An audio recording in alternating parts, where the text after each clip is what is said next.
Hey everybody, Brian here from quantlabs.net. I'm going to show you a walkthrough of the 5 steps to lucrative trading and analytics. Now, just before I proceed, this is what I call the payload of goodness and awesomeness in terms of the sort of files and analysis tools, call it documents, whatever you want to call them, that can help you analyze markets on a particular level, be it UK or US. I'm going to show you some examples. And I've shown this before. I'm going to show you where to go to get more detail on this. I'm going to quickly go through this, but I just want to give you an overview of how this all comes together as we are about to release this as a product in the next couple of days. So let me just walk you through it. So there's 5 steps involved. I've mentioned this before. And really, I mean, it's a lot more than this, but just from an analytical point of view, it sounds simple. It's not simple, but this type of service will hopefully help you out in analyzing the true signals beside the noise that you'd get through general trading media or other talking pinheads, I like to call them, whatever you read online or through YouTube or whatever.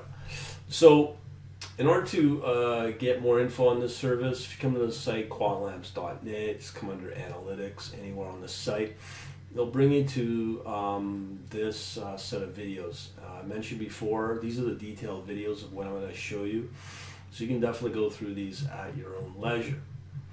All right, so let's talk about the first step. First step is basically what I call government sources. Now the sources I'm using is U.S. Federal Reserve, FRED. I'm also using Europe, the European Sentiment Indicator. Now I'm going to show you both sources, but really the only one I really find useful is FRED.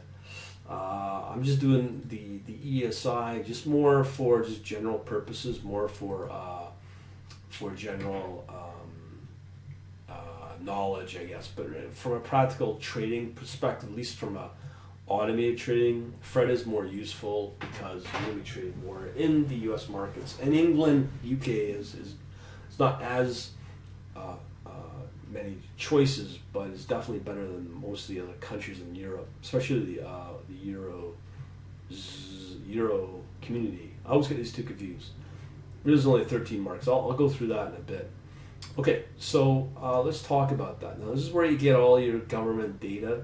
Now, all of this is forward-looking. This is not backward-looking or laggard-looking. This is forward-looking. So let me show you what I mean. So when you come under, I'll be uploading various zip files. This one probably in this format. The only files you'll get generally are either Excel or PDFs. So that's all you really need is really Acrobat to read the PDF and Excel. Pretty standard tools, I imagine, for a computer. Anyways, so let me walk you through the FRED first. Now this is what, as I said, the U.S. Economic Forward Outlook. Now I've shown this before. I got various videos on it. I show the PMI, insured unemployed, manufacturing, money stock, durables, consumer durables, inventories of what shipped, unemployment rate, so on and so forth. Generally, if you look at here towards the end, you will see some trends. And oddly enough, my system does look for these trends to determine market sectors to pick off that are trading trading opportunities. Now, I've got, as I said, more detailed videos on this set of government sources from FRED. So definitely check them out if you need to have a better understanding. Secondly, I've got from the ESI, the European Sentiment Indicators. Now this is from Europa. I can't remember the name of the site, but just, if you need to know, look up ESI online. European Sentiment Indicators. All right, so they get broken down into major components. No different than Fred, where, as I said, you'd have usually a consumer, building starts, durable, manufacturing, non-durable, services, pretty well all the sectors covered in any major economy. So, give you an example how the format is. Now again, I've got detailed videos on that section I just showed you under the analytics, under here, You'll find lots and lots of detailed videos on that, okay? So I'm just going to quickly go through them. So again, remember, this is all forward-looking. So what I've done for, in this case, it's building starts. Here, building starts for Outlook again. I cover the general thoughts on the building, and again, these are downloaded from the site.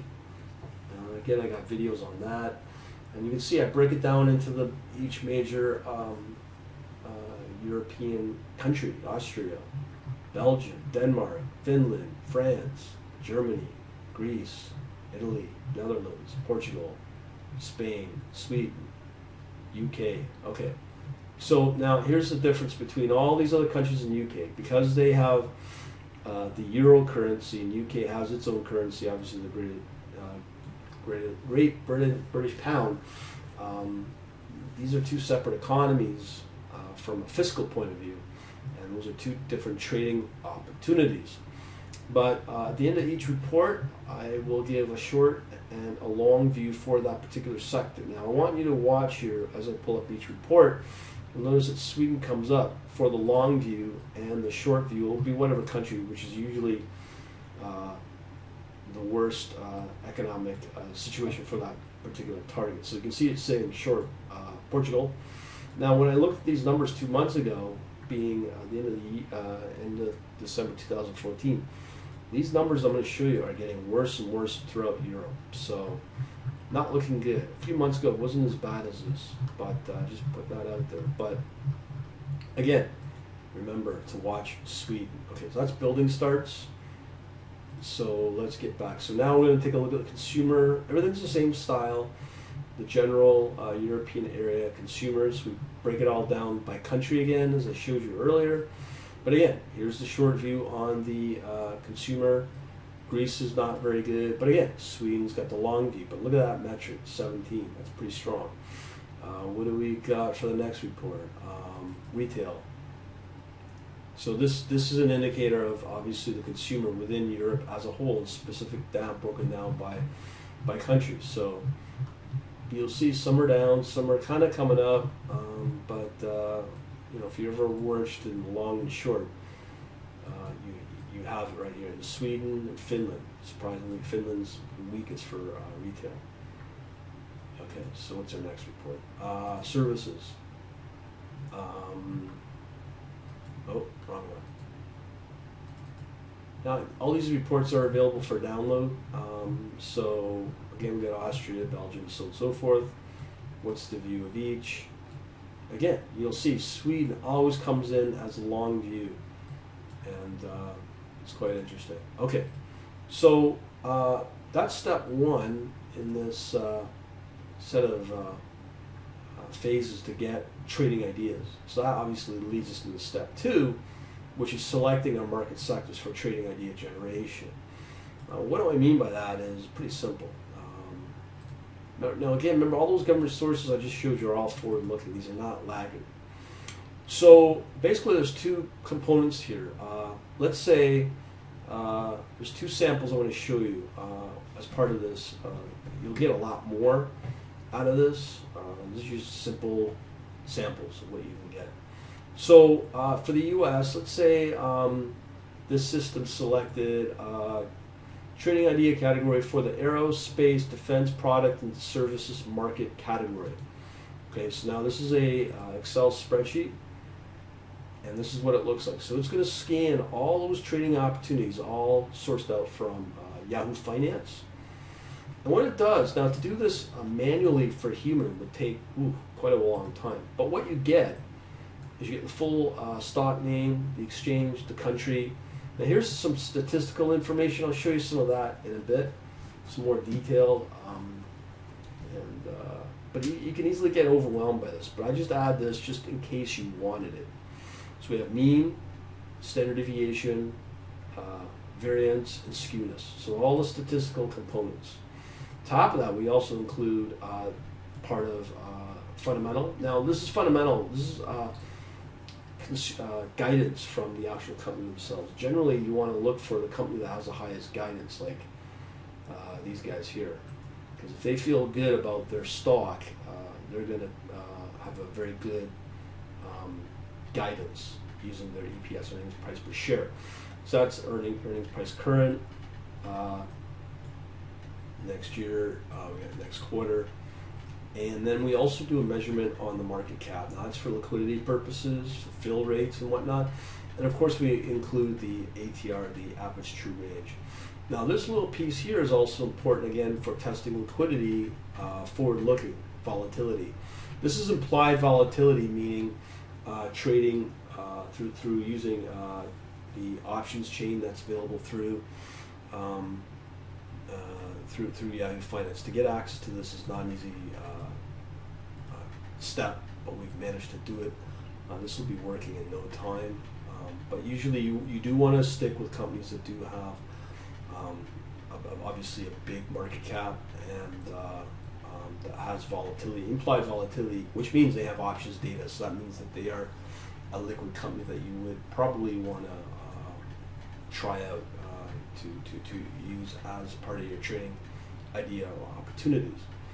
So from there, what happens is the system will then go in and pick off the long and the short of these sectors. So that leads me into the next presentation here, or sorry, next step.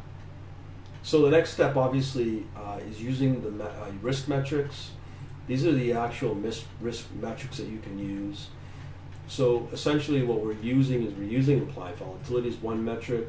We're using average true range is another. Again, we're using average true range of 5-day, 20-day, 60-day, and 250 days. We also use market cap. We also use the fundamentals. Really the only fundamentals you're ever going to really use in analysis, market analysis really, is EPS, earnings price per share. And of course, we're also going to sometimes use statistical. The question is, how do you weight these? How do you decide the short and long from each of these? That's the million-dollar question that I'm still determining, but I'm going to bring in some big gun help for that, and that's where somebody like Dr. Arnie Chan will come into play to hopefully allocate or to figure out the allocation of the basically an algorithm to decide what the short is and what the long should be for each market sector. So that's step 3. To be able to assess and screen all those stocks or assets, as I call them, for market trading opportunities. So that's step 3. So moving on to step 4, what we're going to do now, based upon what I just showed you, we're going to add a long and a short to a trading pair watch list. So because we're basically profiting off the spread between the long and the short. So obviously, that's what we need to assess. We just talked about that, where we will try to pick off the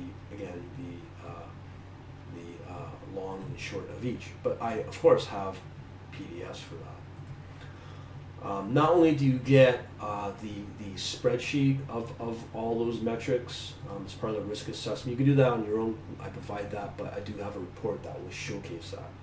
Let me just show you what I mean here. Okay, so coming back to Europe, now remember I've been saying Sweden as a whole that you can use for maybe a trading opportunity. Now I've just shown you this one. Now you see there's over 36 assets. The problem with Europe, and Sweden's a good example, countries like obviously Belgium, Austria, Italy, they're just too small. I'll show you what I mean. Here's the spreadsheet for all of Europe, or sorry, all of Sweden. We only have 21 trading opportunities to play with. We never get the EPS, and again, this is all sourced from Yahoo Finance. So we don't get that data, and sometimes we do, but you really can't make any. There's just not enough stock selection to pick off the right long and short. So that is the big reason why I'm not using any of the European markets for that. It's just there's not enough data to work from, and again, that comes back to the liquidity. And if you can't dump the stock if you needed to, if you don't have enough liquidity, why play it? It's too risky. So it's just an example of one of the reasons why I don't play Europe. But UK is a different story. And they do have somewhat a just as a good selection as the US can provide for particular market sectors. Now, one thing I better mention before I forget is when I do say market sector here in step 2, that means I have over 250 market sectors to choose from. Now, it's including obviously the cyclicals, the defenses. It depends upon what direction the market's going in, if it's in contraction or expansion, or if it's in a choppy kind of trading environment. You know, and again, those videos that I provide here, those trading and trading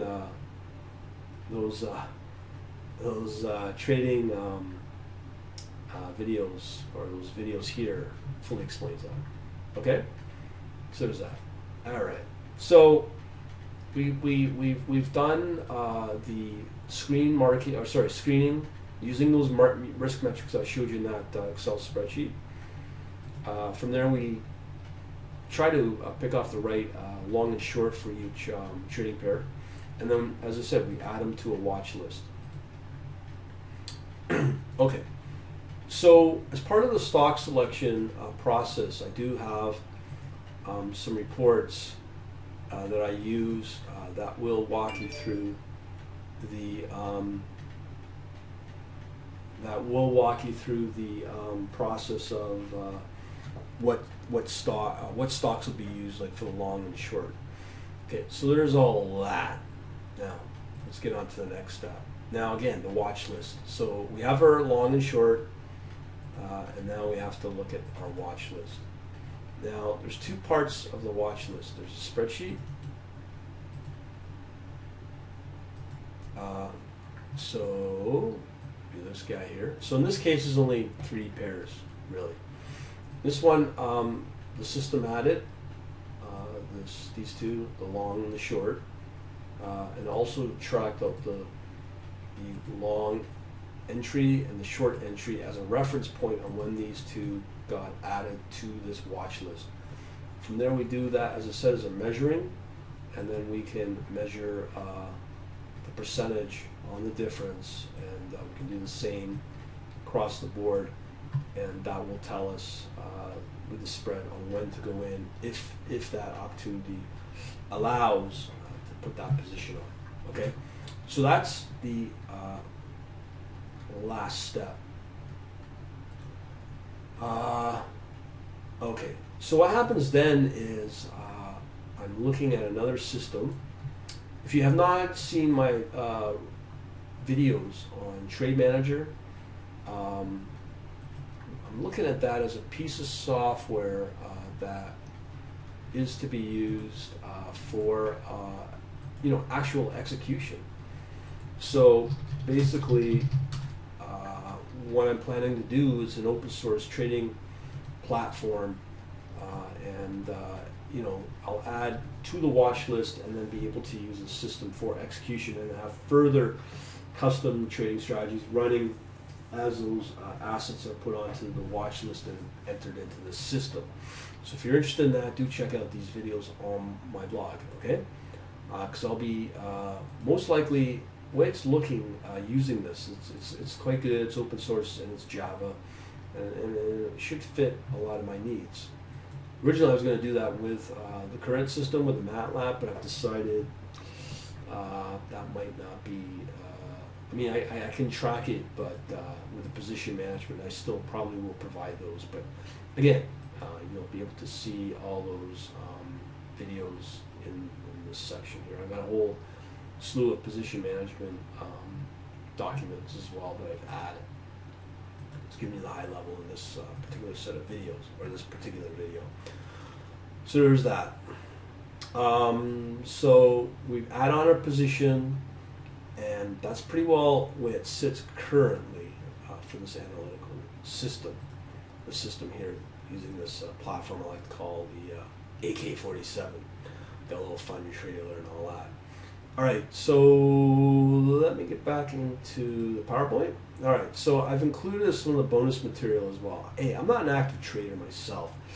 I consider myself more of an investor. When I say investor, with traders, they're working with things like stocks, futures, forex, options, that sort of stuff. Investors, from my point of view, are just people that are passively entering or buying mutual funds and indices. So that's what I've included as part of the system to track that. And I do cover 4 markets for that, which are Australia, UK, and again, you will find these in my set of videos here. I just gotta find it. Let me just see if I have Australia here.